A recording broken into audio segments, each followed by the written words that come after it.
Film screen पर दो भाई, एक पुलिस वाला और एक स्मगलर, जिन्हें जिंदगी एक दूसरे के सामने लाकर खड़ा कर देती है।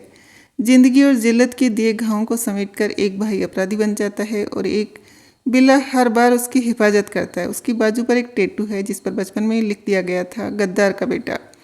अगर आपके जहन में जनवरी 1975 में 50 साल पहले रिलीज हुई फिल्म दीवार की तस्वीर सामने आ रही है तो आप पूरी तरह गलत नहीं हैं, पर सही भी नहीं हैं।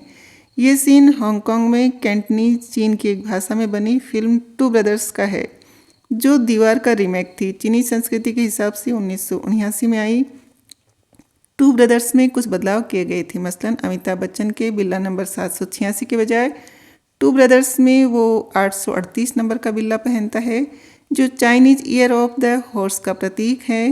दीवार को भारत में लक्ष्मीकांत, तेलुगु एन.टी. रामाराव, मलयालम मामूटी में बनाया गया। दीवार की सफलता के बाद 80 के दशक में तुर्की में भी फिल्म बनी, जो दीवार में दो भाइयों की कहानी से प्रेरित थी।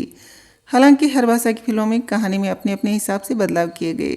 दीवार को रिलीज हुए 50 साल हो चुके हैं, लेकिन आज भी इसकी मौजूदगी फिल्मों में, आम जिंदगी में कहीं ना कहीं दिखी जाती है। 2009 में जब भारत के संगीत निर्देशक ए.आर. रहमान ने ऑस्कर जीता था तो स्टेज पर जाकर उन्होंने कहा था, मेरे पास माँ है।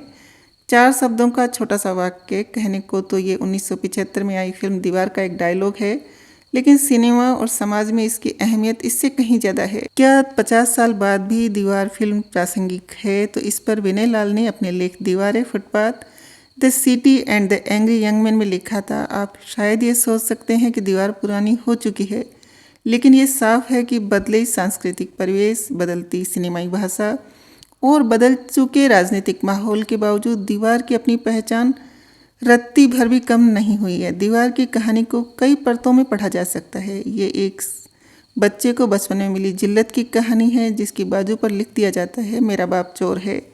ये उस माँ निरूपा राय और बच्चे अमिताभ बच्चन के बीच के रिश्ते की भी कहानी है, उस बच्चे की कहानी जिसके लिए माँ ही सब कुछ है।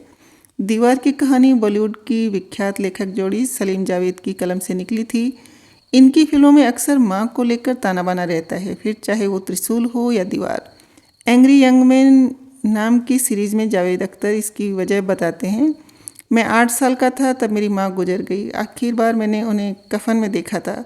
मैं महीनों तक सपनों में वही कफन देखता था। आज मेरी उम्र 76 साल से ज़्यादा हो चुकी है।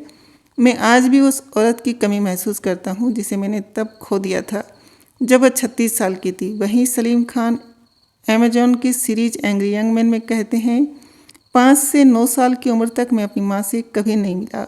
उन्हें टीबी थी। एक बार मैं खेल रहा था तो मेरी माँ ने मेरी ओर इशारा करते दूर से पूछा कि ये बच्चा कौन है। जब उन्हें पता चला कि मैं उनका बेटा हूँ तो वो बहुत रोई। मैं आज भी जब उनको याद करता हूँ तो मेरी आंखों में आंसू आ जाते हैं। दीवार की एक खास बात है कि बहुत सारी दूसरी फिल्मों की तरह इस फिल्म की माँ भी भले ही शारीरिक और आर्थिक रूप से कमज़ोर है, पर वो मानसिक तौर पर लाचार नहीं है। वो दोनों बेटों को बहुत प्यार करती है, लेकिन उसका प्यार उसूलों से बड़ा नहीं। दीवार के एक मशहूर सीन में निरूपा राय अपने स्मगलर बेटे विजय का घर छोड़ अपने पुलिस अफसर बेटे रवि शशि कपूर के पास आकर रहने लगती है। वो शशि कपूर से कहती है, मैंने हमेशा विजय अमिताभ बच्चन से ज़्यादा प्यार किया है, लेकिन मेरा प्यार अंधा नहीं है। अमीर विजय माँ को रोकने की कोशिश करता है तो वह कहने से नहीं चूकती, तो इतना अमीर नहीं हुआ कि अपनी माँ को खरीद सके। तूने अपनी माँ के माथे पर कैसे लिख दिया कि उसका बेटा चोर है। तब शशि कपूर कहते हैं, यह सच्चाई तुम्हारे मेरे बीच एक दीवार है भाई। दीवार बनाने वाले यश चोपड़ा को आज भले ही किंग ऑफ रोमांस कहा जाता हो, लेकिन तब के यश चोपड़ा ने सलीम जावेद की लिखी एक कहानी चुनी थी जिसमें रोमांस नहीं, जिंदगी के कड़वे सच थे। फिल्म में जब दोनों भाइयों का आमना सामना होता है तो शशि कपूर कहते हैं, यह सच्चाई तुम्हारे और मेरे बीच एक दीवार है भाई, और जब तक ये दीवार है हम एक छत के नीचे नहीं रह सकते। एक पुलिस अफसर और एक स्मगलर यानी दोनों भाई जब आखिर बार मिलते हैं तो उनके बीच कुछ बचा है तो बचपन की यादें।